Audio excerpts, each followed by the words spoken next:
G'day and welcome to the Grow a Small Business Podcast. I'm your host, Troy Truen. Each week, we speak with an owner who has grown a business with 5 to 30 team members to something bigger. Diving into their numbers and unearthing the pain they've experienced, we explore what they did to overcome each barrier and what they would do differently from day one. Let's get into it. Welcome, everyone. Today I'm interviewing Kristi Soomer from Encircled, based in beautiful Toronto, Canada. Thanks for your time today, Kristi. Thank you so much for having me. Let's start with how we know each other. We're both racking our brains. We think it was Nicole Rycroft, who's also based in Canada. She was on episode 123. We think that Nicole may have put us in touch.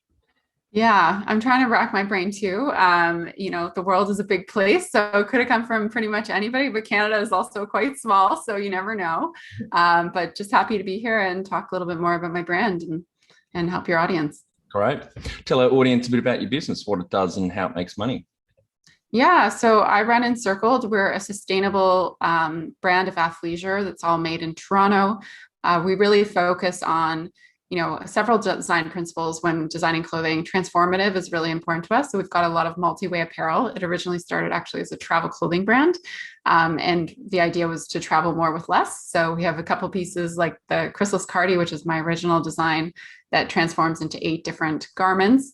One of our best sellers is the dressy sweatpant, which is literally a dressed up pair of sweatpants. So we really focus on that ideal meshing of like comfort, style, and functionality so that women can really operate with more like a capsule wardrobe and not have to, spend all their money on crappy clothing that's going to fall apart. We're really basically the opposite of that. And it's great, particularly if you travel a lot, pack less. That's a great idea. Mm-hmm. Yeah, absolutely. I'm a passionate, pre-COVID, passionate world traveler and former management consultant. So I basically lived on a plane for most, the last part of my career, traveling about 100,000 miles a year. So traveling light was definitely of the essence, but it also reveals to you how much you have in your closet that you don't need, when you're able to travel with just that small carry-on. Yeah. And how did you start out? Yeah. So originally it just started with one idea. As I mentioned, I was working in management consulting. So I was a strategy consultant working in the retail vertical, but no fashion background. I actually have an MBA and a finance degree. So I literally know nothing about how to design a product. And I just had an inspiration for a garment while packing for a yoga retreat that I was taking on a break from work.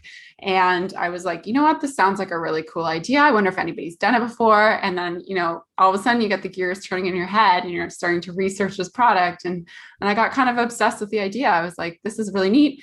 Did the research. Nobody had done it before. So I'm like, I got to do this. This is cool. So I started to kind of do that process where you create a product, kind of validate it with, friends and family and your target audience, and then took it to market. And so I'm guessing you started that on the side before you decided to make the jump? Yes, I ran Encircled on the side for almost 2 years, part-time while I was working full-time, which was definitely challenging, but it has its advantages as well, obviously from like a cash flow perspective, and I was still able to kind of build the business slowly at a pace that worked for me. I jumped into it full-time. I quit my job about almost 8 years ago this year. Right. So what, you started 2013? 2000. Yeah, just the end of 2012. Yeah. And how old were you when you made that jump? When I quit my career, I was 32, 33. Yep. Yeah, 33, I think. I was mid-career. I was at the peak of my career, basically making, pretty great money working in a really high profile job, but I didn't love the work. Yep. The lifestyle was really hard and I was connected. I was helping a lot of brands that I didn't believe in their values. Mm-hmm. So ultimately to me, it became more important to focus on something where I felt like that passion and called to do it. Yep. And can you say which firm you were working at? Yes, I worked at PwC, PricewaterhouseCoopers, and then I also worked at ThoughtWorks, which is more of an IT consultancy. Oh, great. Yeah, I worked at PwC. It's my only real job out of university. Yeah, 3 years straight out of uni, and then made the jump myself in 99. How old was I? 26 when I started my first 2 businesses. Yeah, a good firm to work with. PwC alum. I learned a lot. Love the company. Like both companies, all the companies that I've worked for in my career have played an important role, I think, in where I am today.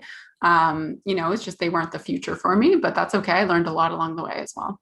Do you have some key numbers you can share to illustrate the growth of the business? Yeah, we're a second seven-figure business. I mean, we grew last year almost $1 million in gross sales in 2020. So we were up, I think, about 70% last year versus 2019, which is pretty crazy to do in the year that we had last year. We have a team right now of about 15 people, mix of full-time and part-time employees. We're all direct to consumer e-commerce. So we're based out of Toronto, but right now we have kind of a hybrid model where people work remote, some people come into the studio. It's still very much a physical business because we're making product and designing original designs. So lots of hands-on work, and we actually self-warehouse as well. So we're actually shipping the product out of our warehouse too. And all of our manufacturers are local. So they're all located within Toronto, within pretty much 50 kilometers of our studio as well. And we also knit fabric here too. So we have a whole team that manages that process here as well. And yeah, we're on track to grow this year as well. And then next year, hopefully, big growth plans. Every year is different with a small business. There's kind of an up leveling, and then you have to kind of re-level, I find, because a lot of processes and systems start to maybe not support you where you're going next. Yeah. But we're definitely on a positive path to growth. That's great. And so you don't have any physical stores, or you're not stocked in any physical stores, just online. Yeah, so we've pretty much always been mostly direct to consumer.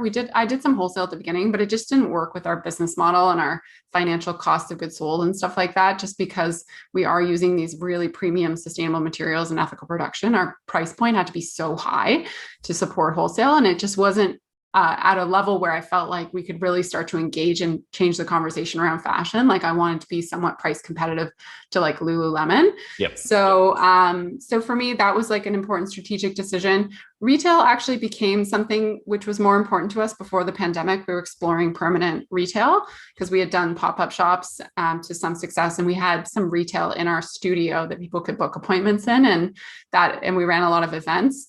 And they were really successful. Like I still believe a lot of clothing purchases happen in store just because, the feel of the material and the fit is so particular. And with our product, you feel it and it feels amazing, like it sells itself. And that's very hard to communicate online. So right now that's on hold, but I would say it's definitely not off the table for us to open a retail store in the next 1 or 2 years. Because Lululemon, they're a Canadian company as well, aren't they? Yes. Yeah. They're based in Vancouver. Yeah, great. I couldn't believe a past girlfriend was right into that brand, and was traveling overseas late 2019. And because she'd mentioned it, I just saw them everywhere. I was in China, they were in Shanghai, then here in Hobart where I am as well. So they've blown up. Yeah, they are growing like gangbusters. Like it's crazy. In the pandemic, they've really hit their sweet spot for sure. Yeah. And so 15 team members now, what would the FTE full-time equivalent be? About 10 or 12? Mm-hmm. Yeah.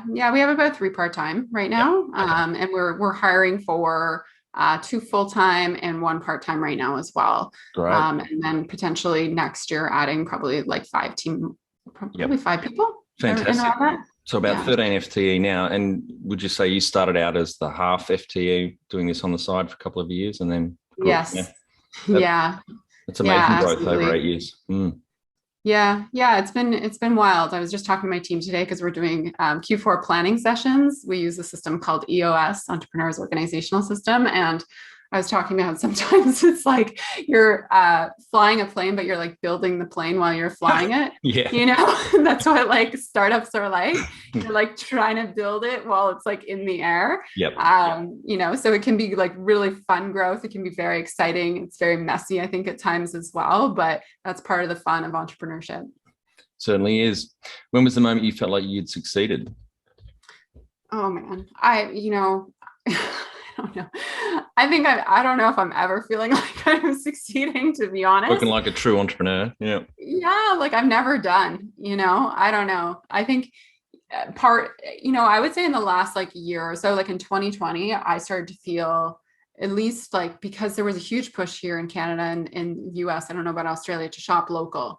And a lot of interest in what we were doing, manufacturing locally, and sustainability has come to the forefront as well. And in many conversations. And I'd never seen that before, that push. We've always been pulling people into it. When I started to see that shift, it's not that I felt like I made it, but I was like, finally, like somebody sees it, they see it, they get it, because we've been fighting against that tide for a long time. So it's not that I feel like a success, but I finally feel like our idea is like somewhat more validated, if that makes sense. Yeah, I think it's a huge movement now. The buy local certainly is big here in Australia and Tasmania, where I'm based, because we're an island state, but also the sustainability movement. I think COVID's really woken a lot of people up. You're in a perfect time. What does success look like to you? Success to me is fulfillment. To me, this business, I said even today to my team, like there's a lot of easier ways to make money than to start a clothing line, especially in the way that we're making clothing. It is really about changing minds, changing conversations, opening up, education, and building a business that feels aligned with my own values, and that feels really good from the inside out is something I think I see as a success. Later on down the road, potentially, success looks a little bit different in terms of like, being able to potentially sell the business at some point. But for now, I think it's really just living in that alignment and building a business that speaks to that. Yeah. Number one thing you'd recommend to marketing a fast growing business?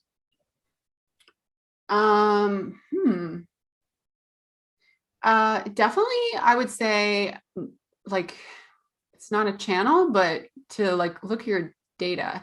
So I think a lot of people will do a lot of marketing, especially early on in their business, and they never look at the analytics behind it. And they just kind of keep going and they think it's working because they're getting some success, but they're not actually paying attention to what channels are actually converting. So I think the success always leaves clues, and you can't see those clues unless you really look at the data. Yeah, what an age or a time to be alive as a marketeer. You've got, so trackable, so much data with online marketing.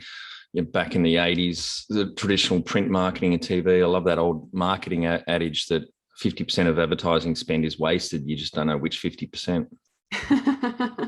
Yeah, I mean, I guess it's becoming a little bit more challenging lately with Apple's privacy changes rolling out with iOS 14 and now iOS 15. They really want to give us a go this year as digital marketers are having to pivot, but we've really benefited from that digital marketing and not just from like a customer acquisition perspective, but it allows us to be really connected to our customers. So when we are like designing products, we can truly involve them in the process and ask them and facilitate that community. Whereas like traditional designers would never have that access because they're all going through wholesale and they don't have that feedback mechanism. So for us, that's really proven invaluable.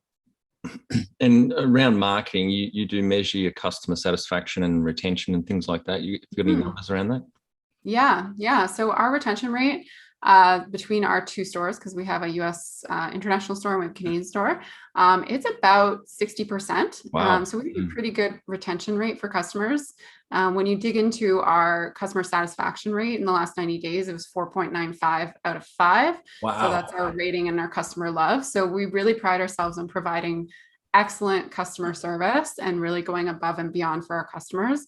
And then like from our customer review rate, I would say from like our products, generally sits somewhere around like 4.5, 4.7 out of 5, which is pretty good. And as I mentioned, like the big thing we do is if we launch a product and say we start seeing people love it, but maybe something about it isn't right, we'll fully go back and take that pattern the next year and we'll be like, okay, like people didn't like the pockets, let's take the pockets out. People didn't like this, let's play with the thing, and we'll like relaunch it. So like the dressy sweatpants I mentioned at the beginning, that's a design we've had for almost 7 years, and we actually kind of redesigned them slightly at one point. But like think of the power in having a design for that long in the fashion industry where they cycle through everything. Like you got Shein launching 10,000 SKUs a week.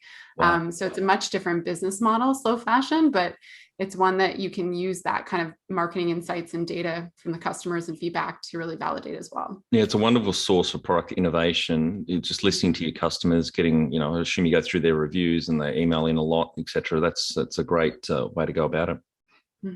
Yeah. And you're one of the few businesses we've had on that are B Corps. It's a growing thing here in Australia. I think it started in America. So maybe tell the audience a bit about your journey of becoming a B Corp. I think it sounds like it aligns with your values. I think it's a great process to go through. So maybe tell the audience a bit about it and what your score is. Yeah. So if you're not familiar with the B Corp, it's basically a certification. It's a third-party certification that goes through all of your, systems, processes, purchasing, people, everything you do, basically down to governance and product, materials that you use. And it's looking for, are you doing business in a way that you're using it as a force for good in the world? And they have like a whole assessment framework. We first became a B Corp in 2018. We actually started the process, I think, 2 years before that, and gave it up because it is really difficult. It's quite arduous. There's a really long process you have to go through. It's not just like rating yourself, but then proving it with all the documentation and then auditing the documentation. And it's very complex. So it's definitely a very rigorous evaluation. And for me, the first time we went through it, it was the best part of it, I think, was the ability to see some of the best practices from a business standpoint and see, okay, like, we're not doing that, but we could do this. And then we started to integrate a lot of them in between. So we just recertified this year. I think it was like 2 months ago, we just got recertified, and we actually improved our score by quite a bit versus the previous score because we were able to take those learnings and implement them. So it's been a really great tool for us, and it's constantly inspiring us to do better and puts us in really great company with brands like Patagonia and Ben and Jerry's, to name just a few, and Warby Parker. And so it's something we're very proud of, because I think in the industry, especially fashion, it's very subject to greenwashing and ethic washing. So there needs to be some sort of regulation to kind of prove that you can actually stand behind what you say you're doing. Yeah, definitely. And the score is going to have a minimum 80 in it, but at the maximum you can get is 200 from memory. Do you want to share your score with us? I'm trying to remember off the top of my head. It's in the hundreds. It was below 100 the first time we certified. I think it was closer to 90, and now I think it's 108 or something like that. Don't correct me. I can give you the link for the show notes to link to it, because our profile is public, so they can verify. That'd be great. I mean, it's hard even getting one extra point up, isn't it? Because it's like the Richter scale. Almost doubles every point. The complexity and how hard you have to make changes to improve. Yeah. How did you fund your business? So originally it was bootstrapped. So it was funded purely through, I'd sold my car at one point and put about 20 grand into the business. And then obviously, just being that I didn't have to take a salary for a while, I was able to just take, the profits and whatnot and kind of dump them back into the business, which was really great. We did take on a minority angel investor in, I think it was 2016. And sold about 17% of the company at that time. And since then, we haven't taken on additional investment. So it's been largely cash flow positive for the last, I would say 6 years. So we've been able to reinvest. Of course, as you grow and you change your tactics, that becomes a little bit more difficult. We've all felt, in the pandemic specifically, we almost ran out of inventory at one point. So then we made an intentional decision to store more inventory, which is also that fine balance. So we're always kind of playing around with cash flow, but it's definitely a profitable business model. And, to fund future growth, we are exploring, I would say, investors in the future, especially if you want to expand into other countries. Yeah, great. Have you thought about crowdfunding? Yeah, I have. There's somebody in Canada out west who did that. So I definitely watched that to see that with curious, because I'm not super familiar with that process, to be honest. And it seems like it worked out for them pretty well. We've done more of that product-based crowdfunding, but never for an investment. Yeah, equity crowdfunding is I thought it was going to take a dive after COVID, but it's just stormed through to 2020. I've been amazed at, one of the guests I've had on, Renee Bunster from Bunster's Hot Sauce, she raised $2 million, which is the maximum they're going for, in something like a week. And if you've got an avid tribe following you, which I imagine you would have, they become, investors, and the average investment, say, is between $1,200 and $2,000. And you can throw in product discounts, etc., and it makes them even closer to the brand. So it may be something you may want to consider looking at. And valuations are phenomenal as well, because it's usually on a multiplier of top line, 4 to 5 times your sales. Yeah, that's great. Like that, because they're not giving out those kinds of valuations anymore. I'll send you. I keep a lot of investment memorandums and offer documents from crowd funds. I've got a big folder and a summary sheet. I'll send you an email with that. Cool. You can have a look through it. Yeah. And back on the angel investment, so maybe talk a little bit about that process. What was your experience, and how did you find that angel? Maybe so the audience can learn from it. Yeah, so I would say that was an accidental investment. We actually went on the show in Canada called Dragon's Den. I don't know if it's called, if you guys have that in Oh, Australia. yeah, we used to, I think.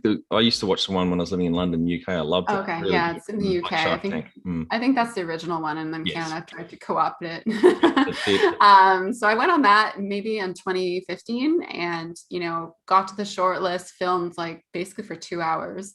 Ended up getting two deals out of it. Took one of the deals, Right. and then the deal fell through in due diligence, as Mm. they do, and the episode never aired. No, no. So Yep. we did not get the press, and we did not get the money, and I'd Ah, also signed a lease. yep. Because I was optimistic that I was going to get it. So at that time, we were like, okay, well, it was just me. And I'm like, oh, well, I've signed this lease. I can make it work. No problem. But I had an investor reach out to me prior to Dragon's Den, and I wasn't really sure. They had found us through a directory for sustainable business in Canada that we just happened to be on. And that whole space was very new to me. But I started up conversations with them prior to Dragon's Den. And then afterwards, I think it was helpful going on Dragon's Den because I was able to validate my valuation. Yep. And they, the dragons were like, your numbers, this makes sense, blah, blah, blah. So it was actually a really great process for me in that sense. Yep. And we were able to actually get a better valuation coming out of that with this investor. So it all kind of worked out. And they're definitely an investor who's in line with our values as well. They're a long-term investor. They've been incredibly helpful and supportive throughout the years, no matter what. And they put together, now that they have more companies they invest in, they put together programs for like interns, and do kinds of subsidies for that kind of stuff and help with other areas of the business. So it's definitely been, I think I was very lucky that I ended up with a really great investor because I didn't know what I was doing when I was going through that process. If I was going through it now, I think I would approach it a lot differently because you really are committing to somebody for a very long time. So you need to make sure that person is super aligned with your values, not just from an ethical standpoint, but also from an investment horizon and how much they want to be involved in the business and decision making. I have a lot of autonomy. I basically run the business and give them reporting and reach out if I need the support. But I would say they've stood up and backed us through and through, no matter what, which has been really amazing. Yeah. If you were to start up today with plenty of funding, would you go into your industry? Would I go into a different industry? Yeah, or your industry now, yeah. Knowing what I know now, would I start a clothing company?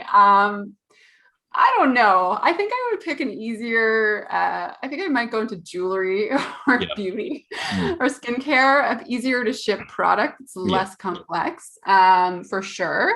But it would still have to have a sustainable element. I think, the funding is really important when you get into a product-based business, especially with the way things work with customer acquisition and stuff like that now. It's definitely a way different model. It's harder to get organic reach on social and all that kind of stuff. So clothing is a very competitive industry. I definitely set myself up for a challenge. Not that I'm not up for it, but it is a tougher industry to break into for sure. Yep. Can you outline the most stressful point in your small business growth journey so our audience can learn from it? I would say the most stressful point was probably when I almost ran out of money in 2017. I almost couldn't make payroll, and it was December 2017, so holiday time. And part of that was I was not looking at my numbers, which is quite ironic because I have a finance background, but you just put your head down and sometimes you don't want to look because you're like, this is so bad. I don't want to see it. So, I was getting profit and loss statements from our accountants monthly. We were growing really quickly at that time. We had just started Facebook ads. We had somebody helping us. They were doing massive sales, way bigger than like we could manage. But I wasn't really watching the bottom line and the spending. And I didn't really understand like the things that I would look at now, like, what percentage of sales are we spending on Facebook ads? Like, what's our margin? Like, what's our break even point? What's the return on ad spend? Like all those metrics, which are really important to understand, and your customer lifetime value for Facebook marketing. So I think we started to dig ourselves into a bit of a hole financially. We weren't watching the numbers. And then all of a sudden it caught up with us. And I was like, I can't make payroll. I can't pay my suppliers. What am I going to do? And basically asked for some grace and forgiveness from a bunch of suppliers who let me delay payments until January. And somehow we got through it and we're able to turn things around. So I always encourage people, to look at their profit and loss statements to really understand those key drivers. And if they're not sure, to ask their accountant to explain it to them, because that can really make or break your business, especially at higher levels of revenue. There's a lot of businesses that are profitable that go under just because they don't manage their cash flow well enough, look at their numbers. Yeah. Yeah, that was a big one too, cash flow. Now I do it on a weekly basis. So. What area in business do you feel you've had to work on the most to add the greatest value?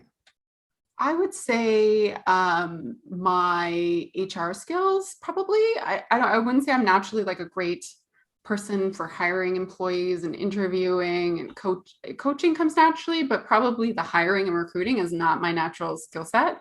So I've had to really work on that because I've realized over the years how important it is to hire great people. And part of that is, identifying the right people to hire and what you need to hire in the business, but also part of it is the process of recruiting and making sure you have all these things in place and the right questions and you've got the right job ad and all these things. So I've really had to learn a lot in that area because it wasn't something that I actually did a lot of when I was in corporate either. Yeah, I think it's an area that small business owners really don't pay enough attention to or put time to, which is recruitment. And Mark on Manager Tools, one of my favorite podcasts, the number one downloaded business podcast for the last 10 or 12 years, he says recruitment is the most important thing a manager does. Because if you get an asshole on the team or a B player or a C player, it's just choose so much time and resources. So don't go short, don't rush it, don't suffer the warm body syndrome. I just need someone in, you need to focus, go upstream. And you're right, it starts with a job ad. Put the job ad out there so it just screams what your values are and the type of person that you need on the team, and then take your time recruiting. Yeah, great advice. What have you enjoyed the least about managing the fast growth? I think I'd like more vacations, probably. Yeah. I work a lot. The last couple of years in particular have been really, in 2020, I don't think I took one day off. So, I think the workload, and I do believe I'm coming out of that a little bit now, but, there's ebbs and flows in businesses. And I think with the pandemic, it just created one of those big, long flows where it was hard to pull yourself out of business for a variety of reasons. There's a lot of macro things happening right now, not just in the world and supply chain, but in HR and all kinds of things that businesses are dealing with. So I think, I think the cost of high growth sometimes is that, again, you're growing really fast. You don't have time to hire. You don't want to rush it. So then who does the work? You do the work because you don't want to let things drop. So it's like the cost of ambition is working a lot. And sometimes there's a sacrifice to that for sure. What do you love most about growing a small business? I love the ability to see the impact of something. So my favorite thing still about the business is creating a product from end to end and seeing it sell and seeing people love it and wear it and tag us in it. That's still the coolest thing, I think, is taking an idea from concept to actual physical product. Yep. What has been the biggest mindset shift for you in your small business growth journey? I think that you can do anything if you work hard enough at it. I think I came from a school of thought at one point where, I thought you can't run a fashion business because you didn't study fashion. Like, I think that was a mindset that I kind of had. Like, I was like, you studied business, you need to be in business. Like, that's all you can do. But it's really opened my eyes up to the fact that really, if you have really good business management skills that you get from running a small business, you can run any type of business. It actually doesn't matter what you're selling. You can find people to hire and experts and stuff like that. So it's opened up, I think, for me, the possibility of what I'm capable of in the future, in terms of like what's possible. So I think that was a big shift for sure. And, a lot of people be like, I'm not a designer. It doesn't matter. I actually think business people make some of the best fashion designers because they really focus on the numbers, right? Which is so important. So I don't think I would because I'm colorblind and have no style. So that's okay. What is the number one habit you think a small business owner needs to develop and maintain? I would say effective prioritization skills, because there's never going to be no work to be done. So the ability to prioritize what's important and urgent and not important, consequently, and not urgent in your day is going to be really important to guarding your time and your work-life balance. I'm a work in progress on this for sure, but it's definitely something we've seen in the business, an impact of putting in a management system like EOS and being able to run with that and really focus the team around things, because you could spend your day working, 80 hours a week and get nowhere. So really focusing on what matters the most. I love that saying, if everything is a priority, nothing is. Yes, absolutely. Want to become the best manager you can be? Check out our Kick-Ass Manager course at growasmallbusiness.com. Do the course and add your fellow managers for no extra cost. Join the 30%. 70% of people quit their job because of their manager. Can you talk to how you've added people to the team, some wins, mistakes, and advice for those listening? Yeah, so in terms of building a team, for me, I think it's important to hire people who really believe in what you're doing. To me, that's table stakes. I don't think you should hire anybody who doesn't believe in what you're doing. So if somebody doesn't mention like one of our core values in the first phone screen, I probably won't continue with them because it's probably not important to them. And then they're just forcing it. But that said, they have to have skills too. At certain roles, you can definitely coach and develop. And I think when you're just starting out, you can hire a lot of really capable, smart people and teach them to do a lot of things. But as you grow, you really need to be able to have those experts who've done some of these things before. So you kind of have to know that balance of when you're hitting your max and your upper limit with some people and when to hire more senior people and specialists, because that will just make your life so much easier and your business so much easier when you have people who, know how to run a warehouse versus somebody figuring it out off of Google, so it's like knowing when to invest and not, to balance off that kind of junior help with more senior hires for sure. What are some things you recommend to building a sustainable and kick-ass culture to help with the growth? Definitely living your values. I think as a brand, never underestimate the power of thank you and acknowledging people and their work, especially in this digital age where people are working remotely, where you can't really do that in an office. Thanking people for the work they're doing, I think, is really important. Continuing to invest in your employees and giving performance increases and bonuses if you can, and operating like a real business. That's something that I think falls down a lot in small businesses. They won't do reviews and all this kind of stuff. And people kind of crave that structure, but want that agility of a small business. So I think that's super important as well. And then taking moments to celebrate and doing cheesy team building stuff. That stuff actually really does work. And it's sometimes really needed. And it's something that I think has been lost in the last couple of years because of the situation. So, we did a virtual escape room the other day with our team because we're still kind of half in lockdown. And it was actually really fun to spend time with people that you don't normally work with on a day-to-day basis. And it can create, some interesting conversations and break down some barriers. So I think just those human things, getting to know people and really investing in them and truly, caring for them and putting their interests first. Yeah, that point on just saying thank you, I think is really important. It's a few businesses I've worked with over the years where I came up with this phrase called managing by exception, which is basically the owner of the business or managers in the business don't point anything out to a direct report until they fuck something up. That they only talk about it when there's an exception. They forget about the 10,000 things the person just got right and just say, hey, you made this mistake. What's going on? And that's really demoralizing. Yeah, people make a lot of mistakes. I make a lot of mistakes. Yep, we all do. I have no problem with people making mistakes as long as, number one, they take accountability for the mistake. And number two, they learn from it.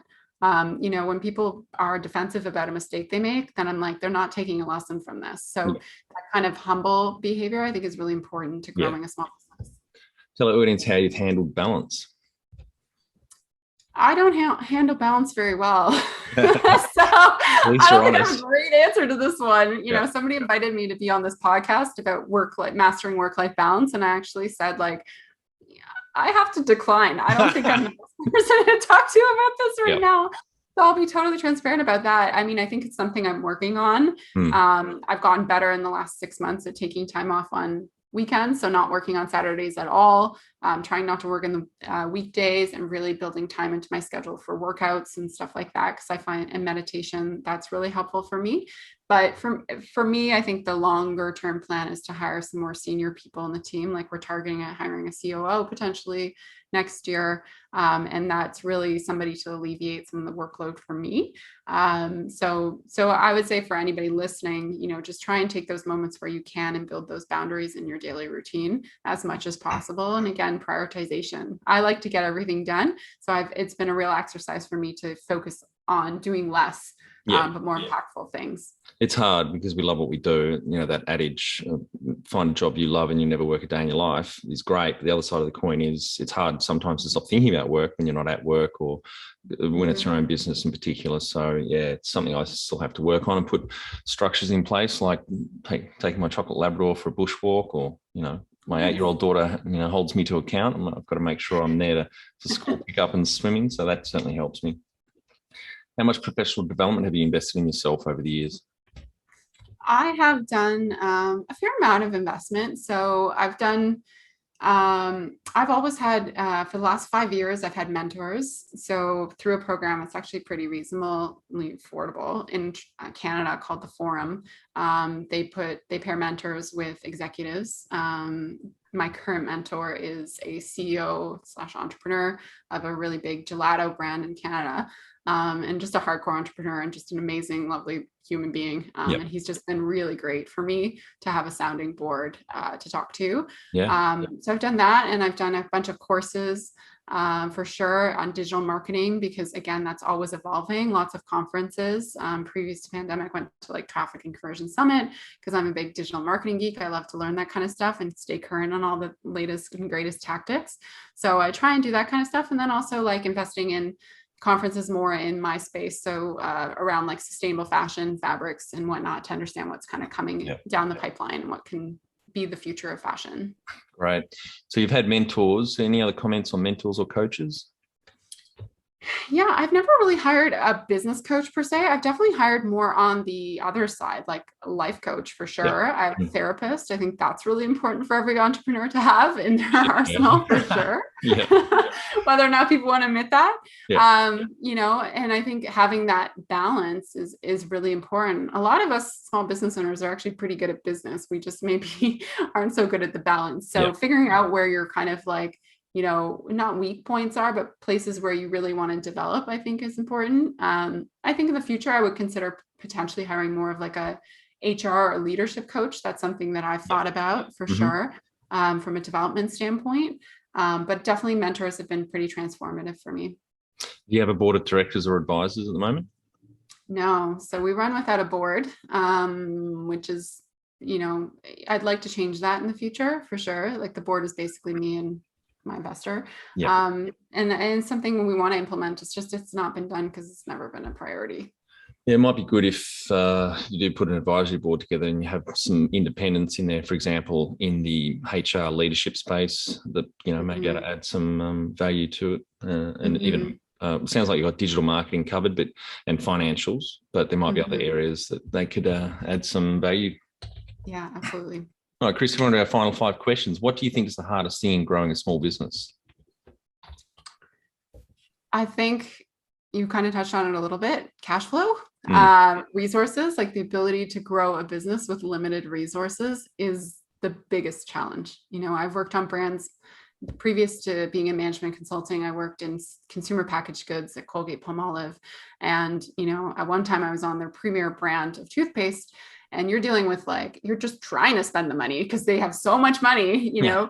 Here, I'm just trying to find like $1,000 to do this thing, you know. So you have to be a lot more creative and scrappy, and you have to be really into the numbers and testing. But that's the hardest part, is managing that cash flow and making sure you're making sound financial decisions while creating products that people love. Favorite business book would just help you the most? Probably the E-Myth. It's a very old business book. Yeah, it's probably like, I don't know, 30 years old or something like that. I think it was 89. Michael E. Gerber wrote it. The E-Myth Revisited, so I think that's the second version. But yeah, it's my favorite business book. And classic book. I often reread it to remind myself. Anyone thinking of starting out or looking at seriously growing their business, I suggest they read that book first. Any great podcasts or online learning tools you use for your own professional development? Oh my gosh, I listen to so many podcasts. I was just going through my podcast list with the iOS 15 update the other day because I was like, oh my God, I need to trim this down. I've listened to way too many, but I love Story Brand podcast with Donald Miller. Marketing School, it's like a daily podcast where they have short little like bite-sized podcasts. That one's really good. And the Digital Marketer podcast, what is it called? The Traffic. I'll have to look it up. But it's all about traffic building and digital marketing. Oh, great. We'll link through to those in the show notes. One tool you'd recommend to help grow a small business? That's a good question. Google Analytics, if it's an online business. What a great tool. Yeah. Great free tool. Finally, my favorite question. What would you tell yourself on day one of starting out? Anything is possible. Great. Well, thanks for your time today, Kristi. I think the audience got a shit ton of value out of what you shared with us, your journey, 8 years ago, working on the side, half an FTE up to about 13 now, about to pile on a lot more team members, and massive growth last year through COVID. So congratulations to you and the team. Thank you. Thank you so much for having me on the podcast. That's it. Thanks for listening. Please leave a review in iTunes or whatever platform you listen to us on. It means more small business owners will find our cast and help people with their business growth journey.